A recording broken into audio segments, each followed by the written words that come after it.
Hello friends, welcome to triple SK Sanju's home. நம்ம தோட்டத்தில் என்னென்ன செடி மரம்லாம் இருக்குதுன்னு சொல்லிட்டு பார்க்கலாமா? இது வந்து உள்ளே நுழைஞ்ச உடனே அழகான ஒரு செம்பருத்தி மரம், அதுக்கப்புறம் ஒரு மஞ்சள் கலரில் பூ பூக்கும் பார்த்திங்களா, அந்த வாஸ்து பூன்னு சொல்லுவாங்க. அந்த செடி இப்போ தான் வாங்கி வச்சுருக்கேன், அழகாக தளிர்விட்டு வருது. அதுக்கப்புறம் அடுக்கு செம்பருத்தி, இது ஆல்ரெடி இந்த இடத்துல இருந்துச்சு. அந்த மரம் வந்து வேரோட சாஞ்சதுனால இப்போ புதுசாக வாங்கி வச்சுருக்கேன். அதுக்கப்புறம் இட்லி பூ, இதுவும் நிறைய வாங்கி வச்சு ட்ரை பண்ணி பார்த்துட்டு இப்போ வாங்கி வச்சு லைட்டாக தளிர் விடுது. அதுக்கப்புறம் குட்டியாக ஒரு துளசி செடி.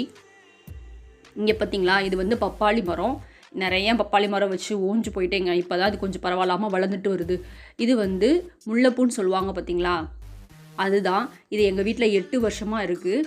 அப்புறம் ஃபஸ்ட்டு நாங்கள் வச்ச வேப்ப மரம், எனக்கு ரொம்ப ரொம்ப பிடிக்குங்க இந்த வேப்ப மரம். அது பக்கத்தில் வேர் விட்டு தன்னால் வளர்ந்துட்டுருக்கு இந்த மரம். அதுக்கப்புறம் இது தென்னங்கண்டு, இது வச்சு 6 மாதம் தான் ஆகுது. அதுக்கப்புறம் ஒரு நொச்சி மரம், கண்டிப்பாக வந்து மூலிகை செடி நம்ம வீட்டில் இருக்கணும், அதனால் ஒரு நொச்சி மரமும் வச்சுருக்கோம். அதுக்கப்புறம் கொய்யா மரம், இதுக்கு ஒரு பெரிய கதையே இருக்குங்க. நான் உங்களுக்கு அடுத்த வீடியோவில் நான் ஷேர் பண்ணுறேன். இந்த கொய்யா மரம் பார்த்திங்கன்னா அழகாக தளிர் விட்டு வளர்ந்துட்டு போகுது, ஆனால் ஸ்ட்ரைட்டாக வளருது. இதை கட் பண்ணி விட்டால் பக்க கிளை விடுமான்னு தெரியல, யாராவது டிப்ஸ் தெரிஞ்சால் சொல்லுங்கள். அதுக்கப்புறம் இது மருதாணி செடி. இது வந்து பார்த்திங்கன்னா ஆரஞ்சு ஜூஸ் போட்டு அந்த விதையை லைட்டாக தூவி விட்டேன், அது வந்து வளர்ந்துட்டு வருது. இது பெருசாக வளர்ந்தோடனே கண்டிப்பாக நான் உங்களுக்கு அப்டேட் பண்ணுறேன். அதுக்கப்புறம் இது வந்து அரளிப்பூ. இந்த மரம் பார்த்திங்களா, இது மாதுளை மரம். இந்த மரத்தை பற்றி நான் கண்டிப்பாக உங்கள்கிட்ட சொல்லணும். என்னென்னா, இது வந்து அதுவாக வளர்ந்து நாங்கள் ரொம்ப நாள் பார்க்காம விட்டதுனால அதுவாக வளர்ந்து சூப்பராக எங்களுக்கு நிறைய பழம் கொடுத்துச்சு.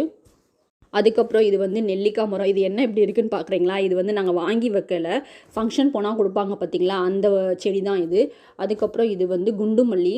இது நிறைய தளிர் விடுது, ஆனால் எனக்கு இது வரைக்கும் பூ பெருசாக ஒன்றும் கொடுக்கவே இல்லை. கிட்டத்தட்ட ஒரு 50 பூக்கு மேலே நான் பறிக்கவே இல்லை. ஆனால் இது ஒரு 10 வருஷமாக இருக்குது. இதுக்கு யாராவது டிப்ஸ் தெரிஞ்சால் சொல்லுங்கள். ஆனால் நான் எல்லா வகையான சொல்யூஷனும் ஊற்றி பார்த்துட்டேன், அப்படியே நல்ல தள்ளன்னு தளைஞ்சிட்டு வருது, ஆனால் பூ கொடுக்கவே இல்லை. ஒரு கிட்டத்தட்ட ஒரு 50 கிராம் பறிச்சிருப்பேன்னு வச்சுக்கோங்களேன். இதுக்கு யாராவது டிப்ஸ் தெரிஞ்சால் கண்டிப்பாக சொல்லுங்கள். நம்ம தோட்டத்தோட கால்வாசி வீடியோ தான் முடிஞ்சிருக்கு. சீக்கிரமாகவே ஃபுல் வீடியோ நான் உங்களுக்கு ஷேர் பண்ணுறேன்.